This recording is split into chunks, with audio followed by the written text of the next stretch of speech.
Di situ ada panti rehab, anak narkoba dan anak-anak psikis.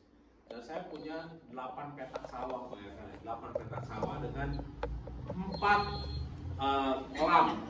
Nah, jadi kalau musimnya panen, wah luar biasa, sudah dipanen, ditanemin ikan-ikan apa yang kalau kita makan itu ikan emas yang segini-gini gini tuh. Nah, itu dari kolam dan juga dari sawah ya. Nah, waktu itu saya selalu memperhatikan tentang padi. Padi itu pertama kali jadi berdiri, tegak berdiri, terus dalam hitungan bulan ya tegak berdiri. Tapi makin tinggi dia makin apa? Makin apa? Pertanyaan, kenapa makin tinggi makin tunduk? Biasa makin tinggi makin hebat dong. Ini saya makin tinggi jabatan saya. Saya makin tinggi nih, gelar saya udah 3 nih. S1, S2, S3, S2ger. Saya suka dengan S2ger, saudara-saudara. Nah, orang kan makin hebat nih, saya makin kaya, saya makin hebat, saya makin tinggi ya. Tapi kenapa padi menunduk? Karena padi itu makin menunduk karena dia makin berisi. Berapa? Makin berisi, betul. Padi itu makin berisi, makin tunduk, makin rendah hati, tapi makin berisi. Makanya ada istilah kebalikannya, ada kebalikan bilang tong kosong nyaring bunyinya. Tongnya tuh kosong, tapi nyaring bunyinya. Nah, itu kebalikannya. Tapi kalau kita belajar dari ilmu padi itu semakin rendah hati, tapi semakin berkualitas. Semakin nggak banyak ngomong, semakin berhikmat. Ngomongnya tuh pelan-pelan, ngomongnya tuh irit-irit. Wah, itu luar biasa ya. Nah, malam ini saya mau agak saudara belajar bersama-sama, bukan ke negeri seberang, bukan belajar ke jauh-jauh, juga jangan belajar dari padi, tapi mari kita belajar pada Tuhan kita, Yesus Kristus. Ya, belajar kita untuk memahami maksud kehendak Tuhan. Tuhan mengajarkan banyak hal kepada kita tentang nilai-nilai kehidupan. Kita belajar kepada Yesus. Saya mau membawa saudara sebelumnya, angkat yang slide yang berikutnya paling atas. Ya, slide yang paling atas itu demikian. Marilah kepadaku semua yang letih lesu dan berbeban berat, aku akan memberikan kelegaan kepadamu. Nah, ayat yang ke-29 ini yang saya tekankan. Pikulah kuk yang kupasang dan belajarlah padaku. Nah, Tuhan mengatakan belajarlah padaku. Jangan belajar ke saya. Saya juga belajar kepada Yesus. Jangan belajar ke padi. Kalau bicara tentang rendah hati, jangan belajar ke padi, tapi belajar kepada Tuhan. Karena Tuhan katakan belajarlah padaku. Karena aku lemah lembut dan rendah hati, dan jiwamu akan mendapatkan ketenangan. Ada kebenaran di dalam ayat ini, yaitu tentang belajarlah kepadaku. Belajar apa? Tadi bicara tentang ilmu padi. Oh, ilmu padi bicara tentang kerendahan hati. Mari kita belajar tentang kerendahan hati kepada Yesus. Tuhan katakan belajarlah padaku karena aku lemah lembut dan rendah hati. Tuhan itu gak kasar. Tuhan itu lemah lembut. Tuhan itu penuh kasih. Dia mengatakan agar kita belajar kepada Tuhan untuk mempunyai nilai rendah hati. Saudara, di saat Natal ini mari kita belajar tentang nilai-nilai tentang kerendahan hati, tentang nilai-nilai kehidupan kepada Yesus. Saya akan membaca ayat di dalam Filipi pasal 2 ayat yang ke-6 sampai ayat yang ke-9. Demikian firman Tuhan. Filipi 2 ayat 6 mulai, yang walaupun dalam rupa Allah tidak menganggap kesetaraannya dengan Allah itu sebagai milik yang harus dipertahankan, melainkan telah mengosongkan dirinya sendiri dan mengambil rupa seorang hamba dan menjadi sama dengan manusia. Ini nilai Natal, saudara-saudara. Ini ayat tentang Natal sebenarnya. Ayat yang ke-8 yang berikutnya. Dan dalam keadaan sebagai manusia, ia telah merendahkan dirinya dan taat sampai mati, bahkan sampai mati di kayu salib. Itulah sebabnya Allah sangat meninggikan dia dan mengaruniakan kepadanya nama di atas segala nama. Saudara-saudara yang dikasihi oleh Tuhan, mari kita belajar kepada Yesus yang adalah Tuhan dan Juru Selamat kita. Yang pertama adalah kita belajar bahwa Tuhan itu sebenarnya dalam pribadinya memiliki kemuliaan di surga. Tuhan itu memiliki kemuliaan di surga. Firman Tuhan mengatakan, ya walaupun dalam rupa Allah, ia tidak menganggap kesetaraan dengan Allah itu sebagai milik yang disimpankan, melainkan telah mengosongkan dirinya. Ada istilah dalam teologi agama tentu tentang ada istilah inkarnasi. Di kekristenan juga ada inkarnasi. Ada teologi inkarnasi, yaitu Tuhan Yesus yang mengosongkan dirinya. Pertanyaannya, kapan Tuhan mengosongkan dirinya? Kapan? Kapan dia mengosongkan dirinya? Kapan dia menjelma menjadi manusia? Kapan? Yaitu pada peristiwa Natal. Dalam peristiwa Natal itu, Tuhan mengatakan kepada Maria, saudara Maria, gadis Maria, Maria, damai sejahtera bagimu, engkau akan mengandung. Oh, kaget. Belum nikah kok ngandung. Kumaha teh. Zaman sekarang mah nggak aneh, tapi zaman dulu 2000 tahun yang lalu, loh, belum nikah belum apa-apa udah hamil, kaget. Wah, yang bener aja nih malaikat nih. Lalu malaikat bilang, iya. Gimana caranya? Tuhan katakan, kamu akan dipenuhi dengan Roh Kudus, dan bayi yang dikandung itu dari Roh. Hendaklah engkau menamai dia Yesus. Yesus itu artinya apa? Yesua. Yesua itu artinya juru selamat. Yesua atau Yesua itu juru selamat. Jadi Bapak Ibu Saudara sekalian, Maria itu mengandung dari Roh Kudus, Roh Allah. Nah, jadi Bapak Ibu Saudara sekalian, yang pertama adalah bahwa Tuhan itu memiliki kemuliaan. Bahwa Tuhan memiliki segala-galanya di surga. Bayangkan Bapak Ibu Saudara, ada cerita-cerita anak raja menjelma menjadi orang miskin. Oh, ada raja pura-pura jadi orang miskin lalu ketemu dengan rakyatnya. Wah, kaget rakyatnya. Rupanya itu raja yang pura-pura jadi orang miskin. Nah, ini ada pengajaran seperti itu dalam Alkitab, yaitu dia Tuhan yang memiliki kemuliaannya di surga, tetapi dia menjelma menjadi manusia. Slide yang berikutnya, yang walaupun dalam rupa Allah tidak menganggap kesetaraannya dengan Allah itu sebagai milik yang harus dipertahankan. Nah, ini agak sedikit pengajaran Bapak Ibu Saudara. Kalau saudara mau ikut pengajaran itu nanti setiap hari Minggu jam 7 malam kita selalu ada Zoom. Silakan semua boleh hadir, semua boleh gabung. Wah, saya senang Pak Tony dari Bandung aja semangatnya luar biasa, dengan Pak Atet, dengan Pak Bun, dengan semuanya ya, saya nggak bisa sebutkan satu persatu. Mereka ikut sampai tanya. Pertanyaannya udah selesai semua, udah puas. Saya mau bertanya bagi yang B-nya. Udah B selesai, C gitu. Jadi maksudnya topik A, topik B, topik C. Banyak tanya. Oh, saya sangat senang sekali kalau ada banyak orang bertanya. Artinya apa? Saudara mau belajar, saudara mau bertumbuh, saudara mau dewasa, saudara menjadi orang yang berkualitas dalam hal pengetahuan firman Tuhan. Nah, saudara-saudara, jadi saudara bayangkan, yang walaupun dalam rupa Allah. Saudara ngerti yang dimaksud dengan rupa Allah itu? Serupa itu sama dengan Tuhan. Walaupun dalam rupa Allah, artinya dia itu serupa. Yesus itu serupa. Kalau saudara membaca nanti malam di dalam Injil Yohanes pasal yang ke-1, ayat ke-1 dan seterusnya, ayat 1, 2 dan seterusnya dikatakan, yang adalah firman. Firman itu bersama-sama dengan Allah. Dan firman itu Allah.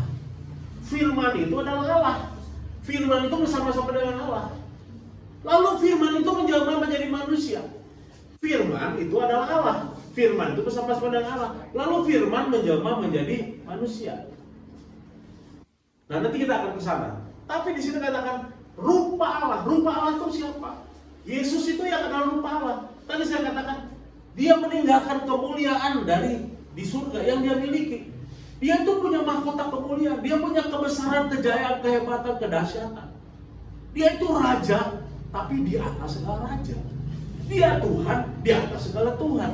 Tetapi yang namanya dia memiliki kemuliaan di surga, yang berikut dikatakan adalah walaupun dalam rupa Allah, tidak menganggap kesetaraan dengan Allah itu sebagai milik yang harus dipertahankan. Yang pertama, serupa dengan Allah atau sama dengan Allah. Yang kedua adalah setara, setingkat dengan Allah. Wow. Tuhan itu, Yesus itu yang datang ke dalam dunia itu, dia adalah Allah.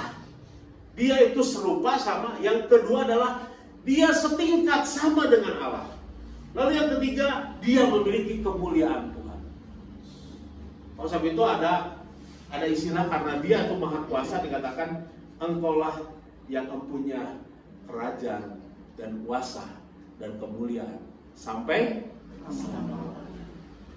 Itu adalah doksologi, pujian, penyembahan kepada Tuhan. Karena apa? Karena dia itu serupa dengan Allah, dia adalah Allah, dia setingkat dengan Allah, dia memiliki kemuliaan Allah. Sehingga orang mengatakan, engkaulah yang empunya. Engkaulah siapa? Engkaulah Tuhan Yesus yang empunya kerajaan dan kuasa dan kemuliaan sampai selama-lamanya. Baru amin. Tapi yang lebih hebat lagi, kitab Yesaya mencatat demikian. Namanya disebut sebagai apa? Itu ada ayat firman Tuhan dalam peristiwa Natal. Ingat saudara-saudara? Kalau lupa, saya mau kasih saudara ayat. Ini ayatnya. Ya. Mari kita baca sama-sama. Yang bagian warna kuning. 1, 2, 3. Sebab seorang anak telah lahir untuk kita, seorang putra telah diberikan untuk kita. Lambang pemerintahan ada di atas bahunya, dan namanya disebut Penasehat ajaib, Allah yang perkasa, Bapa yang kekal, Raja damai.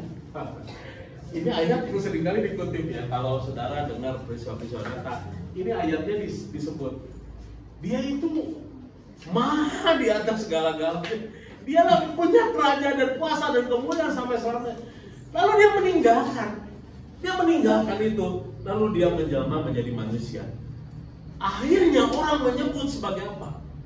Dia disebut sebagai penasehat yang ajaib. Lalu dia adalah Allah yang perkasa, Bapa yang kekal, Raja damai. Ada lagu, saya lupa, tapi dari ini ya. Ada nggak itunya? Teksnya? Wah, lupa ya. Gimana coba? Dari awal gimana?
Penasehat ajaib, Allah yang perkasa, Bapa yang kekal, Raja damai.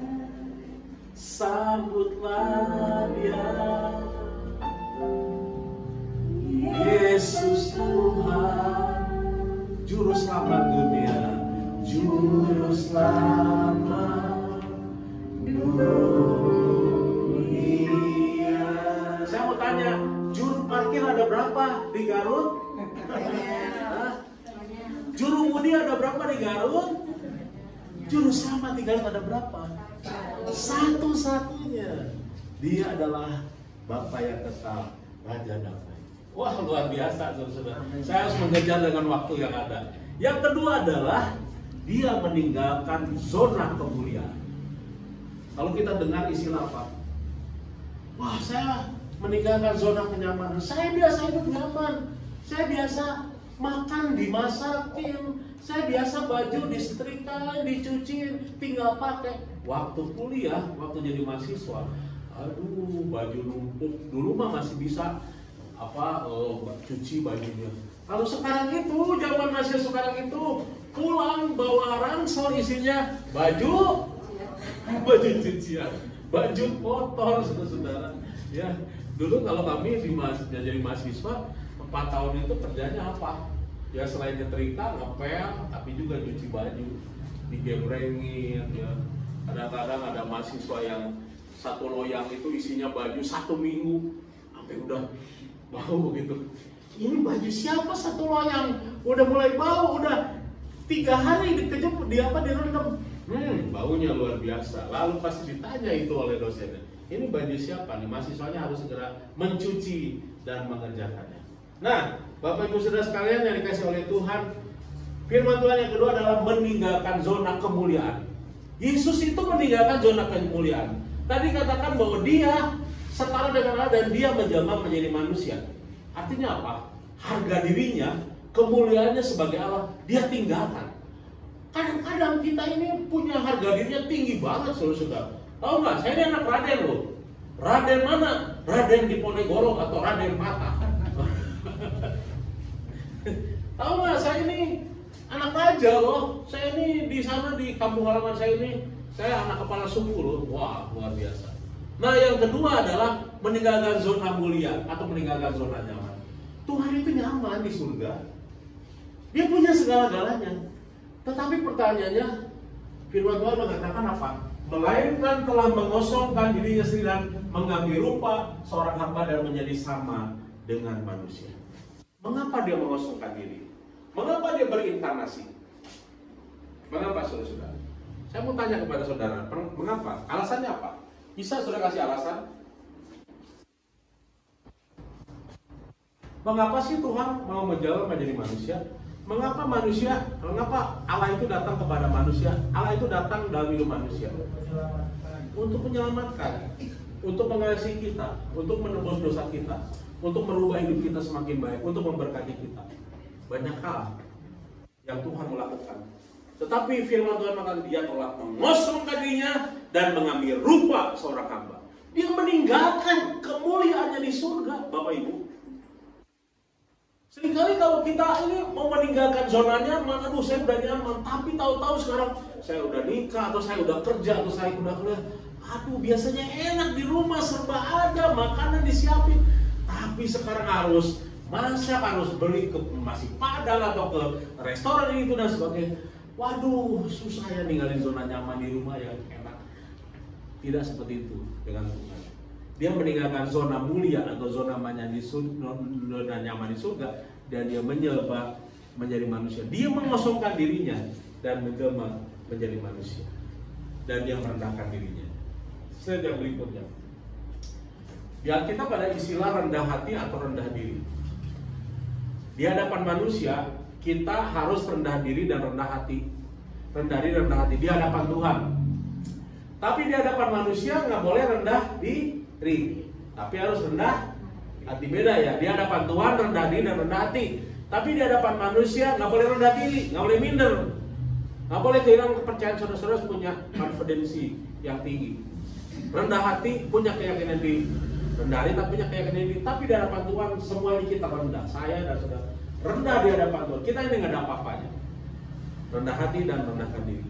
Tapi di hadapan manusia kita harus rendah hati tapi punya keyakinan diri. Nah, itu adalah deskripsinya ya. Lalu yang berikutnya, Tuhan itu merendahkan dirinya. Yesus telah mengosongkan dirinya dan menyerupai sebagai manusia. Mengosongkan diri, berinkarnasi, saudara. Lalu yang berikutnya adalah, nah ini yang saya sebutkan, Yohanes 1 ayat yang ke-14. Mari kita baca. Ini adalah rahasia. Rahasia orang yang percaya kepada Yesus. Siapa Tuhan itu? Kalau saudara mau bicara tentang Tuhan, mulai dari ayat ini. Mari kita baca sama-sama. 1, 2, 3. Ayat yang berikutnya, yang ada gambarnya. Terus, ya, terus. Oh. Kok sampai situ? Oh. Hilang ya. Ini dia. Ini ayat yang dahsyat.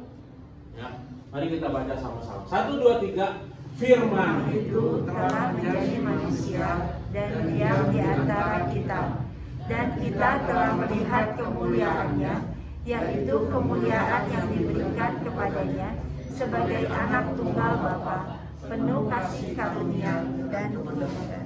Sudah pernah baca ayat ini? Atau baru baca malam ini?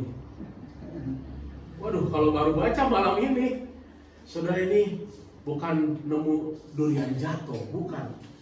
Menemukan mutiara, sebongkah mutiara. Mutiara itu namanya Yesus Kristus. Yang dia adalah firman. Yang dia adalah firman dan dia juga Allah. Firman dan Allah itu adalah sama. Dia dulu bersama-sama dengan Allah. Dan firman itu telah menjadi manusia. Saya mau tanya, firman yang adalah Allah menjelma menjadi manusia. Pertanyaannya adalah, peristiwa itu kapan terjadi? Kapan terjadi peristiwa itu? Kapan terjadinya? Ya, dalam peristiwa Natal. Makanya kita menyambut bayi Yesus itu. Tetapi anak-anak harus dijelasin oleh orang tua. Saudara juga harus memahami. Loh, kok bayi? Orang Kristen kok Allahnya jadi bayi, jadi orok? Main-main ya? Gak begitu Bapak Ibu. Ini rahasia firman Tuhan. Kita yang punya rahasia firman Tuhan ini, yaitu Tuhan menjadi manusia. Lalu diam di antara kita. Peristiwanya adalah peristiwa Natal. Lalu firman Tuhan mengatakan dia diam di antara kita. Contohnya begini, Pak Filipus diam di antara kita. Pak Bun ada dan diam di antara kita. Ibu Lia dan Ibu Ina ada diam di antara kita, benar nggak? Benar. Kalau yang ada di sini bilang ada di antara kita, ada. Mana nggak ada ya? Oh, ibu itu kok nggak ada? Dan kalau saya bilang ada Ibu Lia, cicinya itu Ibu Ina, ada diam di antara kita, benar nggak? Ada duduk di belakang. Nah, pertanyaannya itu adalah kapan Tuhan itu menjelma menjadi manusia? Kapan Tuhan itu diam di antara manusia? Kapan itu? Kapan peristiwanya? Sudah tahu nggak? Peristiwanya kapan? Dalam peristiwa apa? Peristiwa apa? Peristiwa Natal, saudara-saudara. Jadi kalau saudara malam ini merayakan Natal harus mengerti dulu. Kenapa sih kita kumpul? Kenapa sih kita muji menyembah Tuhan? Kita memperingati Tuhan itu pernah tinggal diam di antara kita. Tapi kita nggak mengalami itu 2000 tahun yang lalu. Zaman 2000 tahun yang lalu. Zaman Alkitab. Lalu dia bukan saja, Tuhan itu bukan saja meninggalkan zona nyaman, dia bukan saja meninggalkan zona mulia, tetapi dia menjadi manusia. Itu yang pertama. Yang kedua, dia diam di antara kita. Lalu yang ketiga adalah kita melihat kemuliaan Tuhan. Melihat kemuliaannya, yaitu kemuliaan yang diberikan kepadanya sebagai anak tunggal Bapa, penuh kasih karunia dan kebenaran. Luar biasa. Kita sudah melihat Allah menjadi manusia, kita sudah merasakan dia diam di antara kita. Karena dia menjadi manusia, karena dia diam di antara kita, maka kita merasakan kasih Tuhan. Loh, Pak, kan saya belum ngalami, itu 2000 tahun yang lalu. Saudara ngalami sekarang juga. Lewat apa? Lewat membaca firman ini. Benar nggak? Lewat saudara bergaul dengan firman ini, maka saudara merasakan kasih anugerah Tuhan. Saudara sebagai gereja Tuhan, sebagai umat Tuhan, saudara membaca firman, firman itu diselami, firman itu diresapi. Oh benar ya, ini firman yang adalah Allah menjelma menjadi manusia, dia tinggal di antara kita, dan kita melihat kemuliaan Allah yang hebat, yang luar biasa. Wah, ini rahasia yang luar biasa. Kalau saudara mau menyatakan cinta kasih Tuhan kepada orang lain, sampaikan ayat ini. Luar biasa. Nanti kita akan bahas lagi di kemudian hari. Lalu yang berikutnya mengambil rupa seorang hamba. Statusnya diperendahkan. Dia menjadi manusia, diam di antara kita. Lalu statusnya apa? Statusnya itu adalah hamba. Dan mengambil rupa seorang hamba dan menjadi sama dengan manusia. Wah, statusnya apa? Hamba. Dulu zaman papi saya masih hidup, papi saya ngerti bahasa Belanda. Kadang-kadang mami saya yang ngerti Belanda aja suka diajarin. Dulu itu saya sering ada istilah kata bilang begini. Papi saya bilang, itu dia tuh bedinde. Bedinde apa bedinde? Oh, bahasa Belandanya bedinde itu adalah, lalu kita dengar istilah jongos. Dulu, sekarang mah nggak boleh ngomong jongos. Jongos itu apa? Babu atau pembantu. Tapi itu dari kata dulos atau budak atau hamba. Tuhan itu meninggalkan kemuliaan, dia menjelma menjadi manusia, dia diam di antara kita melihat kemuliaan Tuhan, lalu dia dengan statusnya bukan sebagai raja di atas segalanya, dia tinggalkan kemuliaan, tapi dia menjadi hamba, menjadi budak, mengambil rupa seorang hamba dan menjadi sama dengan manusia. Ada istilah a slave servant, artinya apa? Artinya dalam zamannya Alkitab itu saudara-saudara, sudah tahu pertandingan tinju ya. Kalau orang tinju itu ada 2 orang di atas ring. Nah, kalau masuk ronde ke-1 ke-2 itu suka ada perempuan yang bawa gini ya. Ini ya kan? Ya. Nah, zamannya dulu, zamannya Yusuf yang dijual oleh kakak-kakaknya, pokoknya atau abangnya menjual Yusuf ke pasar budak. Saya mau kasih tahu pasar budak itu seperti gini. Kalau Idul Adha, orang banyak bawa apa? Di bawah apa itu yang dibawa? Kambing atau kambing ya. Kambing itu dibawa kemana? Ke pasar mana? Pasar kambing. Bukan ke pasar ikan. Ambil kambing masa masuk ke pasar ikan. Jadi samalah kita manusia dulu. Sama zamannya seperti Yusuf. Yusuf itu dibawa ke pasar budak, lalu disuruh berdiri, naik kayak ring, orang putih kayak ring. Lalu pada gini, terus pakai bajunya nggak pakai baju, pakai celana pendek aja, kayak laki-laki itu pakai celana boxer. Lalu dilihat. Sama juga dengan orang mau beli ayam atau beli kambing ya, buduk nih kakinya, buka nih. Nah, hidungnya penyok atau enggak, ada matanya enggak gitu. Nah, dilihatin. Jadi dulu itu Bapak Ibu Saudara, kita itu sebenarnya dulos, budak dosa. Sama contohnya seperti Yusuf yang dijual ke pasar budak. Lalu Yusuf itu jalan seperti orang di pasar budak, seperti kambing kesana kesini. Dilihat, cakep ini. Dari mana nih asalnya? Dari Bayongbong, itu dari Leles. Itu asalnya dari mana gitu? Kita budak bagus lah. Dari mana itu? Dari Garut pinggiran, tapi cakep itu. Nggak ada botel-botelnya, rambutnya bagus apa. Saya mau beli yang ini. Nah, ada Bapak Potifar bilang, saya mau beli ini. Lalu si Tante Potifar, ini bagus nih ini, papi beli aja ini. Nih, namanya siapa? Yusuf, orang mana? Saya orang Ibrani, dibawalah ke rumahnya. Jadilah pembantu. Tapi jadi pembantu nggak kayak sekarang. Pembantu itu sudah udah dikasih cap. Nggak boleh ngomong ini itu, semuanya dalam kendalinya tuannya, majikannya. Nah, ini yang namanya adalah a slave servant, artinya otoritas itu ada dalam tangan majikannya. Jadi kalau mau dilepas pun, itu ada itunya, ada apa? Ada aturannya. Ya. Nggak boleh sembarangan. Contoh kalau kabur, nggak bisa kabur. Orang akan lihat, ini pembantu yang kabur, ini ada tandanya, mungkin di jidatnya atau di tangannya atau di apa. Nah, kita itu dulu seperti itu, hamba dosa, dipertontonkan oleh iblis. Lalu Tuhan itu datang, saya mau beli dia, saya mau tebus dia, aku mati bagi dia. Aku mati bagi dia, bagi umat manusia. Aku tinggal di antara mereka dan aku menyatakan kemuliaan, menyatakan kasihnya. Lalu kita ditebus oleh Yesus dan kita menjadi anak-anak kerajaan Allah. Kira-kira seperti itu. Dia mengambil rupa seorang hamba karena dia mau menebus dosa kita sekalian.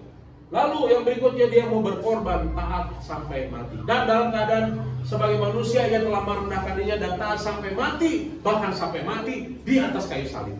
Bukan saja dia menjadi hamba, tapi dia juga punya nilai ketaatan.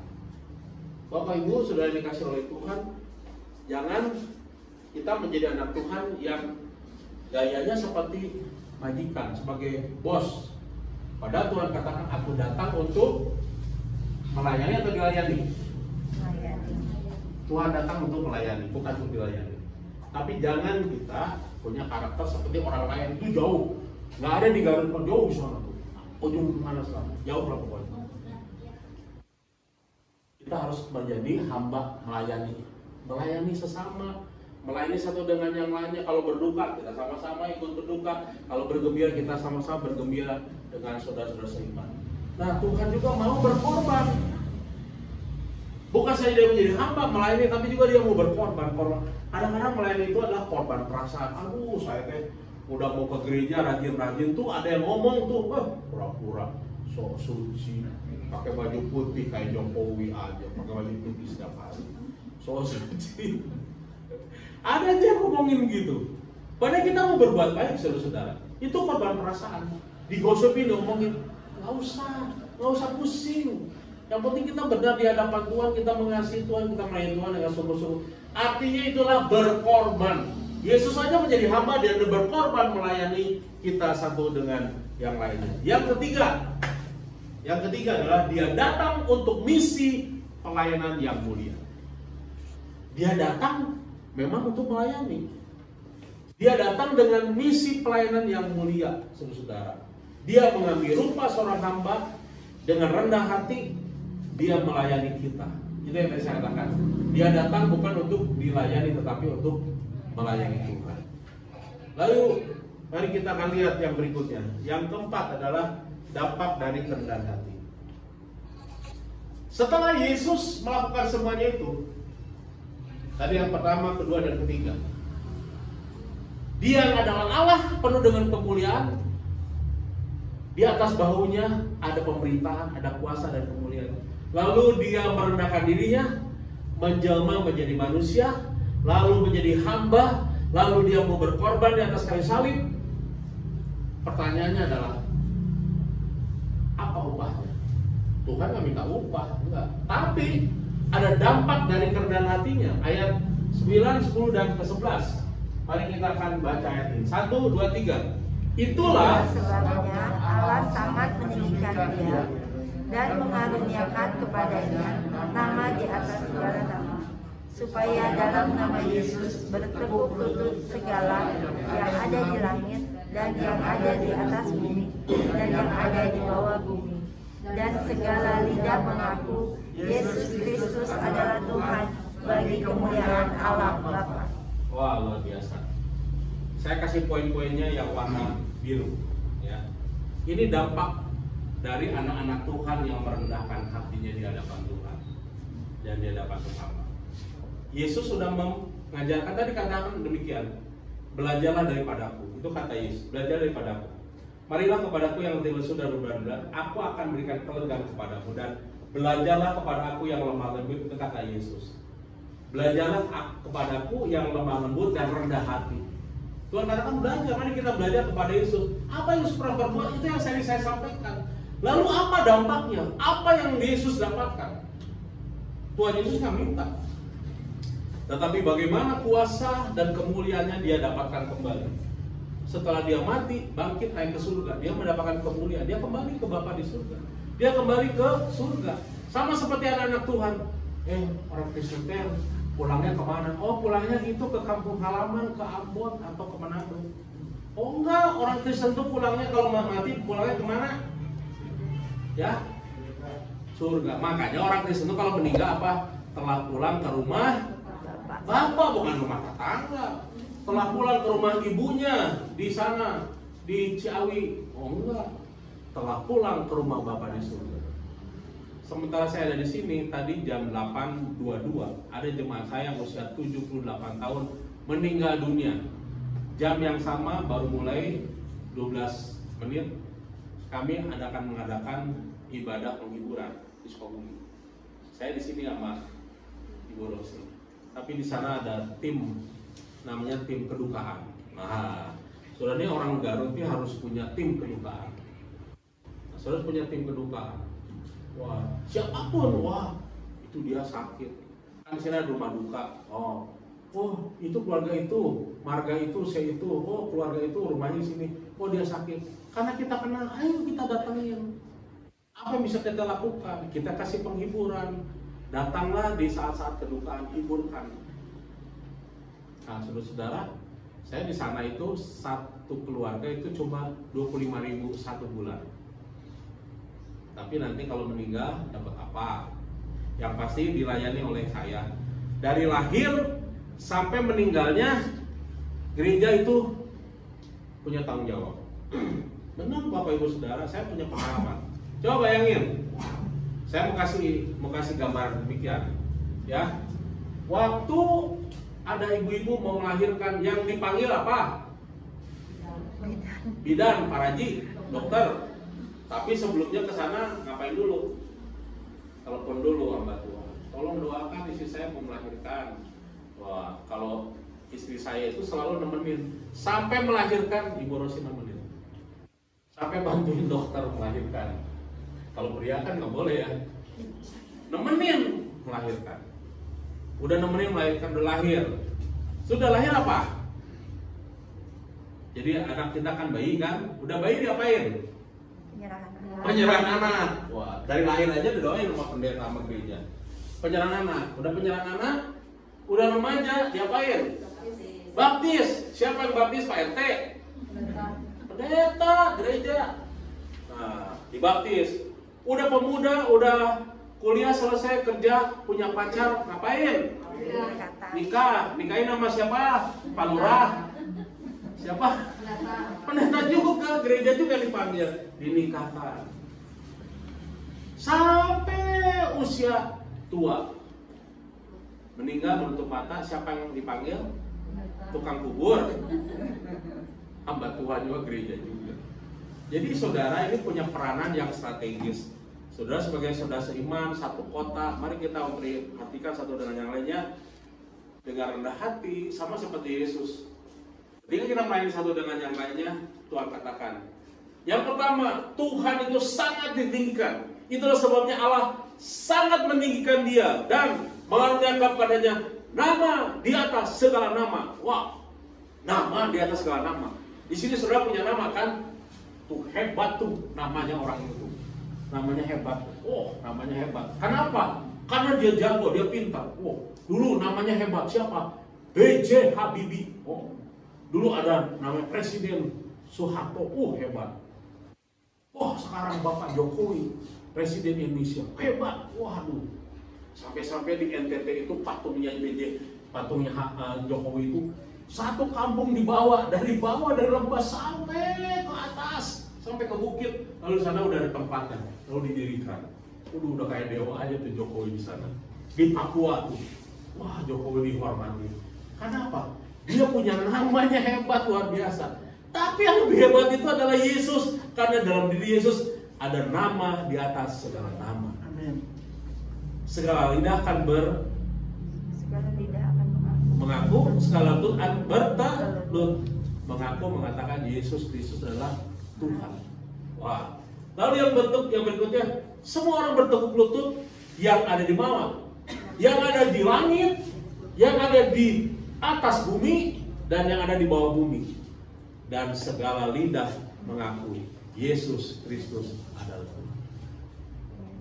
Pujian, penyembahan, pengagungan, peninggian, nama di atas segala nama adalah kepada Yesus yang pernah merendahkan dirinya pada peristiwa Natal, menjelma menjadi manusia, dan dia ada di antara kita, dia mengasihi kita, dia mengampuni kita, membenarkan kita, memberkati kita, usaha pekerjaan kita, dia menjadi hamba bagi kita.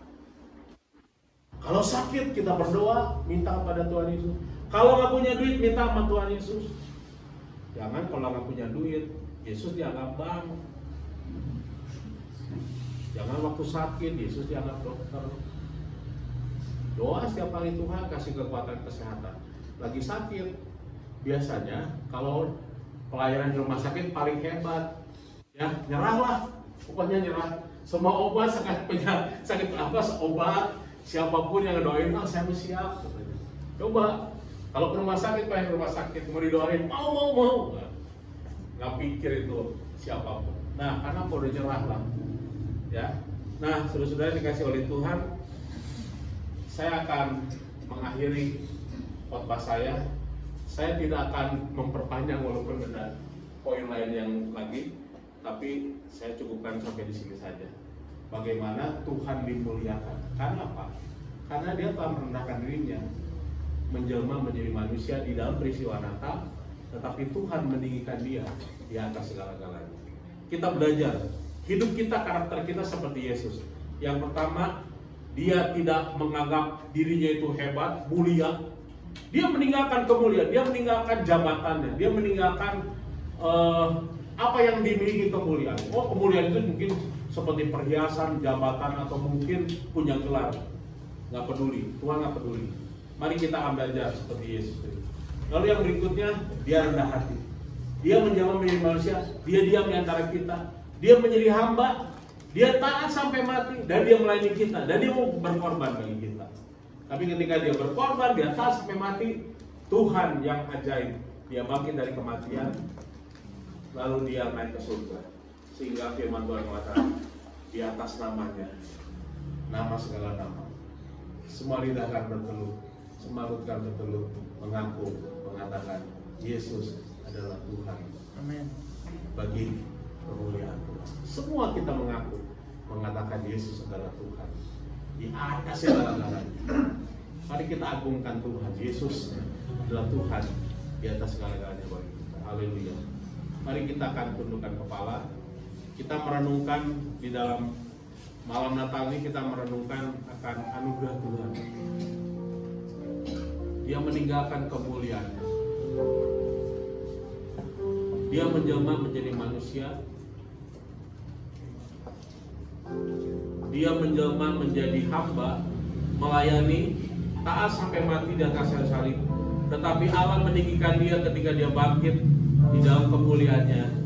Dia memiliki nama di atas segala nama. Semua akan mengaku, semua akan berteluh menyembah Tuhan. Haleluya, haleluya, haleluya.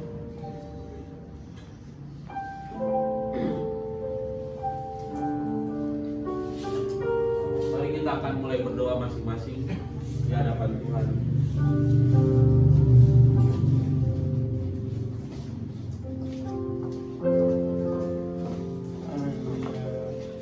Saudara-saudara yang dikasihi, sementara kita mengakhiri untuk mendengarkan firman Tuhan, saat ini kita akan masuk kepada saat di mana kita akan merenungkan kasih Tuhan dalam kehidupan kita dengan penyalaan lilin.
saudara memegang cahaya di tangan saudara.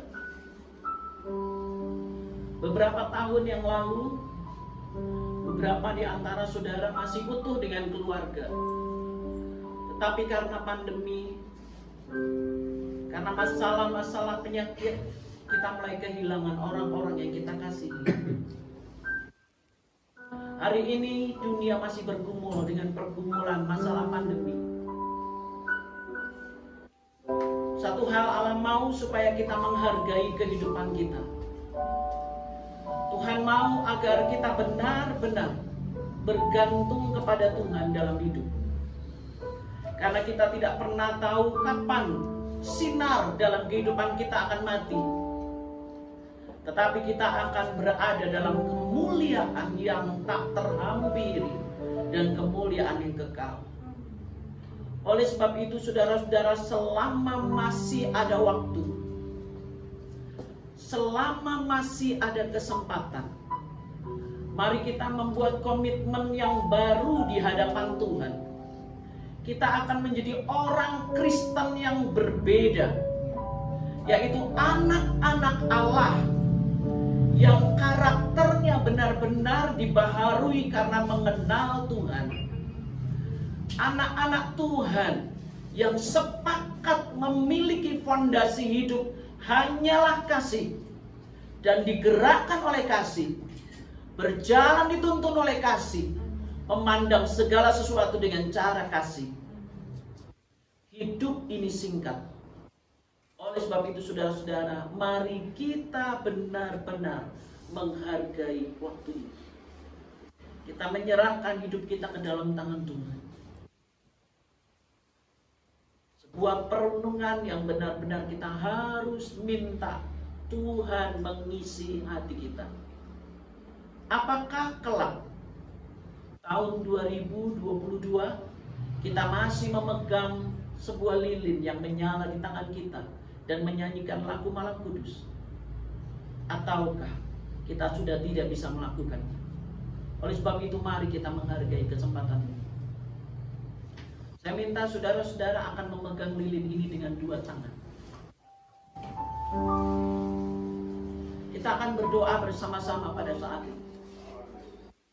Saudara menirukan doa saya dengan sungguh-sungguh di hadapan Tuhan. Bapa di dalam surga, pada malam Natal ini Tuhan,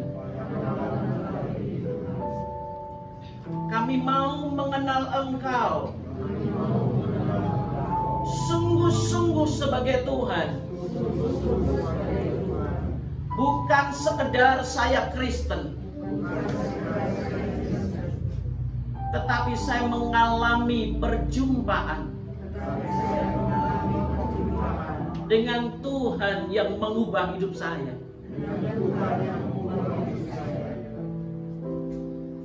Terlalu banyak ritual, terlalu banyak cara-cara agamawi. Saya telah melewatinya.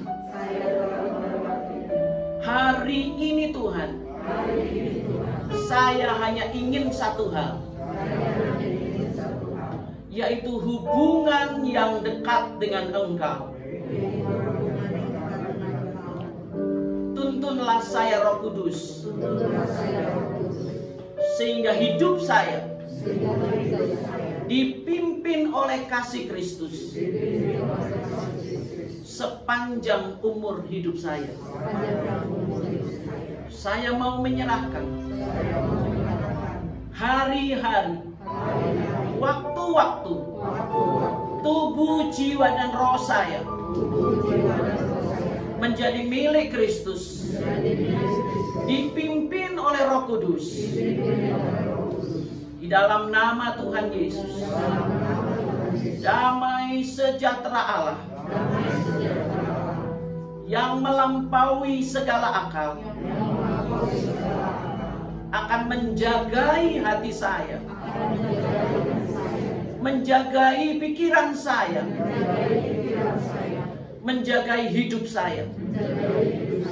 Ini saya Tuhan, saya milik-Mu. Saya mau menjadi lilin supaya dunia dapat melihat cahaya kasih Allah saat saya bicara, saat saya berperilaku, dan saat saya membagikan hidup saya. Dalam nama Tuhan Yesus, saya berdoa. Masing-masing saudara tetap tunduk diam.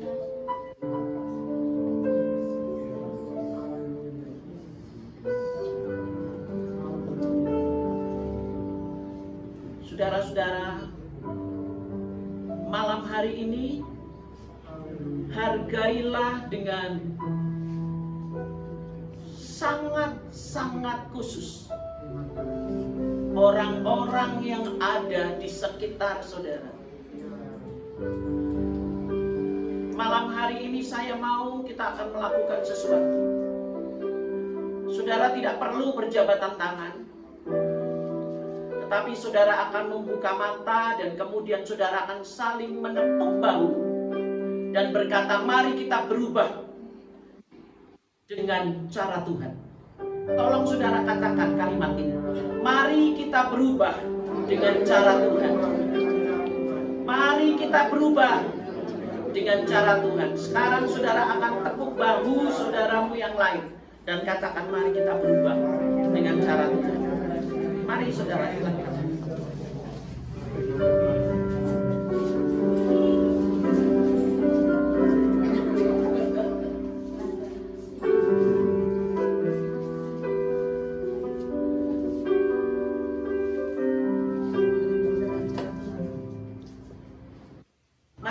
Dengan cara Tuhan, amin. Jangan menjadi orang Kristen biasa, tapi mari menjadi orang Kristen yang luar biasa. Amin. Tuhan berkati kita. Tuhan berkati kita. Mari, silakan duduk saudara kita.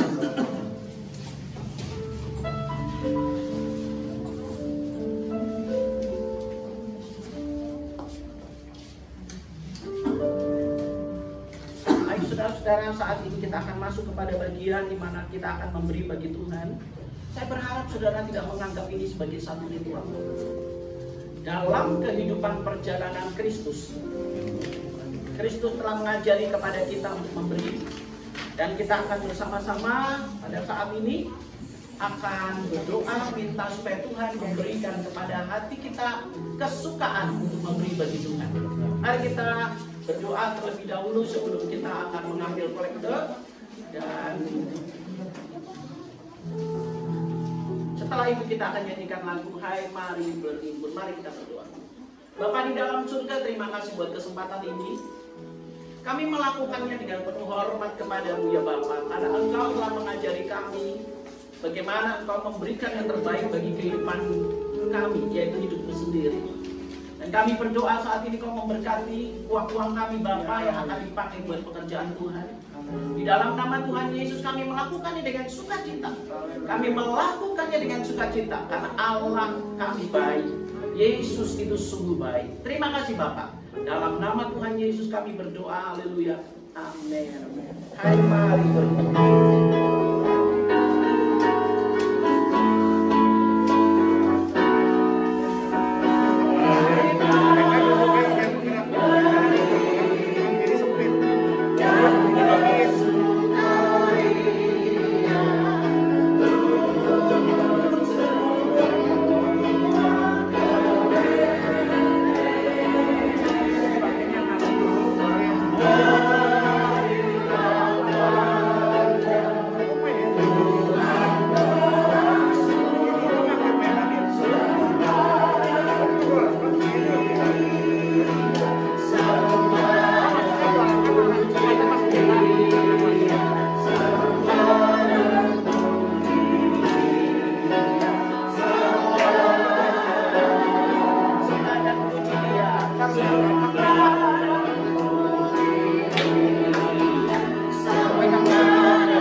akan mengakhiri ibadah kita pada malam hari ini. Mari kita akan bersama-sama bangkit berdiri. Kita akan nyanyikan satu lagu yang merupakan lagu janji Allah bahwa Dia adalah Allah Immanuel. Immanuel, Immanuel, Allah yang beserta dengan saya sepanjang kehidupan saya, seumur hidup saya. Dia adalah Allah Immanuel.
Saudara kekasih kita yaitu Ko Bun Bun untuk maju ke depan.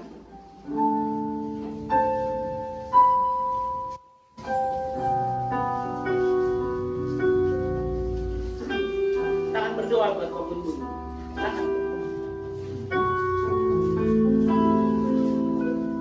Ko Bun Bun sakit, tetapi dia tetap hadir. Amin. Amin. Mari kita mengangkat tangan kita bersama-sama.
Bapa di dalam surga pada malam hari, Engkau menunjukkan kepada kami satu teladan dari seorang yang tidak mau dikalahkan oleh rasa sakit, tetapi roh dan kerinduannya untuk mencari Engkau lebih daripada rasa kelemahan dalam tubuh. Kami berdoa sekarang berkat Allah akan menyertai Ko Bun Bun di dalam nama Tuhan Yesus. Jika pada malam hari ini kami boleh mendoakan seseorang, maka kami membawa nama ini ke dalam tangan Tuhan. Engkau mengasihi dia dengan kasih yang kekal. Engkau menjamah dengan kekuatan yang baru di dalam rohnya untuk mengalami perjumpaan dengan Allah. Walaupun tubuhnya lemah, tetapi rohnya semakin kuat di dalam engkau. Dan itu adalah mujizat yang terbesar. Ketika seseorang merindukan Tuhan di atas segala-galanya.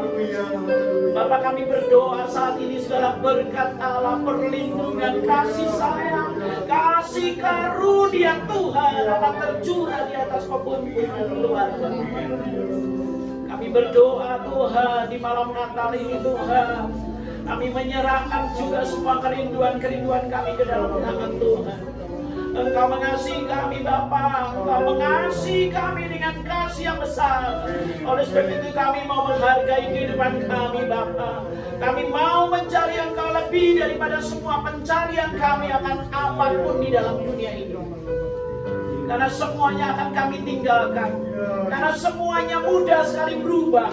Segala sesuatunya dapat hilang. Tetapi satu yang tidak pernah hilang dalam kehidupan kami, Yesus Kristus Tuhan, tidak akan pernah hilang dalam kehidupan kami.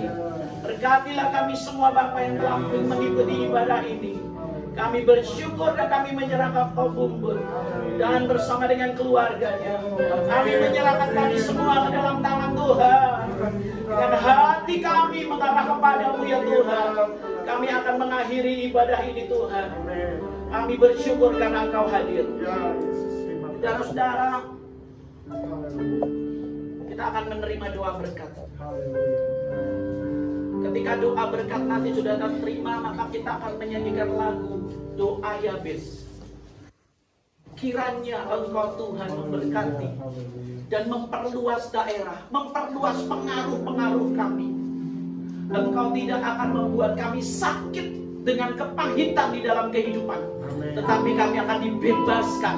Dan tidak ada sesuatu pun yang membuat kami lemah, tetapi Engkau Allah yang membuat kami terus kaya di dalam kemurahan, kebaikan, kemuliaan, keagungan. Kita akan berdoa dan menerima doa ini saudara-saudara. Doa berkat dari Bapak Gembala. Dan setelah itu kita akan menyanyikan doa Yabes. Saudara-saudara, kita akan mengakhiri tahun 2021 dengan meminta berkat dari Tuhan. Dan nanti kita akan mengawali tahun 2022 dengan memohon berkat Tuhan, agar sepanjang tahun yang baru kita boleh melewati di masa pandemi yang belum selesai ini. Mari kita katakan, kami mengakhirinya di dalam nama Yesus, dan kami akan mengawali tahun baru di dalam nama Yesus. Angkatlah kedua belah tanganmu. Bapa dalam surga, kami menyerahkan sidang jemaat ke dalam tangan Tuhan. Kami akan memberkati mereka untuk mengakhiri tahun 2021. Haleluya. Tuhan memberkati engkau dan melindungi engkau. Tuhan menyinari engkau dengan wajahnya dan memberi engkau kasih karunia. Dan Tuhan menghadapkan wajahnya malam ini kepadamu dan memberi engkau damai sejahtera. Oleh sebab itu saudaraku yang dikasih oleh Tuhan, pulanglah dan akhirnya tahun 2001 dengan membawa berkat anugerah dari Allah Bapa yang ada di dalam surga, serta cinta kasih sayangnya yang sudah dinyatakan dalam Tuhan Yesus Kristus, serta persekutuannya dan kekuatannya di dalam Roh Kudus menyertai saudara dari saat ini untuk selama-lamanya. Maranatha, sampai Tuhan datang kali yang kedua menjemput kita semua. Sampai kami mengakhiri tahun 2001 dan kami akan mengawali tahun 2002 dengan mohon berkat anugerah dari Tuhan kami Yesus Kristus, Tuhan dan Juru Selamat kami. Haleluya.